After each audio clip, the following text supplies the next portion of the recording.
चैत्र नवरात्रि को मनाने की तैयारी हर घर में जोर शोर से की जा रही है।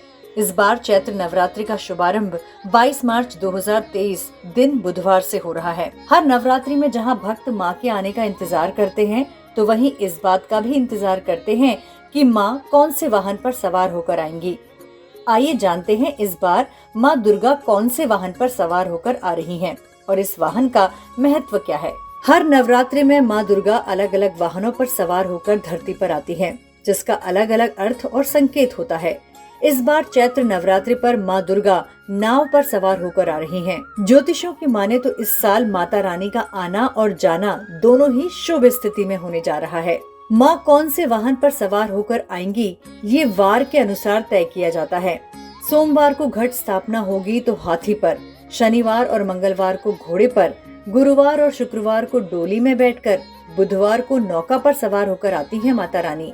इस नवरात्रि में देवी मां नाव पर सवार होकर आ रही हैं। देवी जब हाथी पर सवार होकर आती हैं तो पानी ज्यादा बरसता है। घोड़े पर आती हैं तो युद्ध की संभावना रहती है। नौका पर सवार होकर आती हैं तो सभी की मनोकामनाएं पूर्ण होती है और डोली में बैठकर आती हैं तो महामारी का भय बना रहता है। चैत्र नवरात्र को लेकर बताया गया है कि इस नवरात्र में माता की पूजा अर्चना करने से मानसिक स्थिति मजबूत होती है। चैत्र नवरात्र को लेकर माना जाता है कि इस नवरात्र में माता की पूजा अर्चना करने से मानसिक स्थिति मजबूत होती है, साथ ही आध्यात्मिक इच्छा भी पूर्ण होती है। इस बार नवरात्रि की शुरुआत शुक्ल योग में हो रही है। इसके बाद ब्रह्म योग शुरू हो जाएगा। ब्रह्म योग के बाद इंद्र योग भी लगेगा। इन योगों में देवी की पूजा अर्चना करना बेहद शुभकारी माना जाता है। इस बार चैत्र नवरात्र में ग्रह नक्षत्रों का विशेष संयोग बन रहा है। इस संयोग में आराधना करने से शुभ फल की प्राप्ति होती है। चंद्र गुरु आदित्य योग में देवी आराधना का पर्व शुरू हो रहा है। नवरात्र के 9 दिनों में 4 सर्वार्थ सिद्धि और 1 अमृत सिद्धि योग भी बनेगा। यही नहीं, ग्रह गोचर की गणना से देखें तो मीन राशि पर चंद्र सूर्य गुरु का त्रिग्रही युति संबंध भी रहेगा। चंद्र गुरु सूर्य का संयोग अपने आप में विशेष माना जाता है। गुरु आदित्य के साथ चंद्रमा का होना धर्म आध्यात्म की दृष्टि से विशेष माना जाता है।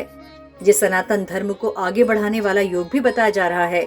इस दृष्टि से ये नवरात्र विशेष हैं। और इस बार माता नाव पर सवार होकर आ रही हैं।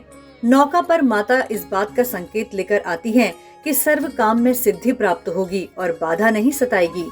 यानी कि इस बार माँ के भक्तों के सभी काम बनेंगे। जहाँ माँ का आगमन बुधवार के दिन है, तो वहीं माँ का प्रस्थान गुरुवार के दिन है। बुधवार के दिन नौका पर आती माता बुद्धि, विवेक, चातुर्य और मानसिक बल को दर्शाएंगी।